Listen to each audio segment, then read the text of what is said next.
we've done a great job, and I think people are really starting to see it. They're starting to appreciate it. Pete's done fantastically. That mission was a work of art, and I have spoken to some of our perceived, I don't know if they're enemies, but they're perceived as being potential enemies, and they essentially said the same thing. Very impressive.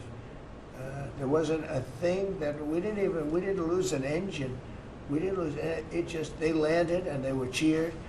But the sad thing was they were cheered, and one of the pilots said, we were a little concerned because when we got out, we were told that on television they were reporting that we may have missed our targets. Sir, we hit every target. That's what I do for a living. We hit every target.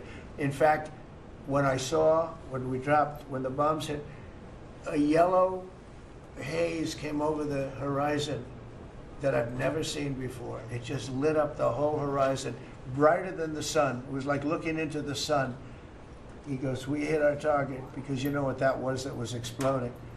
And but they were a little downbeat because they listened to that fake CNN reporting and the fake New York Times. They worked together to try and say that it wasn't perfect. They couldn't say they missed. All they could say is, maybe it wasn't perfect. And you ought to fire that reporter immediately. You should fire her. Real fake. And so I just want to congratulate those pilots. And a lot of people don't like bringing things like that up. I do. I always like confronting, because otherwise the public doesn't know that you're a bunch of crooked people. But they know, they've learned, and the media has to straighten out their act. The media is down to 17% approval. You got to do a little better than that. It's important for the country that you do better. I think they ought to make a lot of changes. I think changes are going to be made to the media, but it's hard to have a really successful country if you have a corrupt media, and we really have a corrupt media. And nobody really knows why. I mean, why would you want to have open borders and criminals pouring into our country? Why would you want to have men playing in women's sports, transgender for everyone? You'll have to figure that out. But some of you don't. I mean, I'm looking at some people, they love the country, but I look at other people and they can't.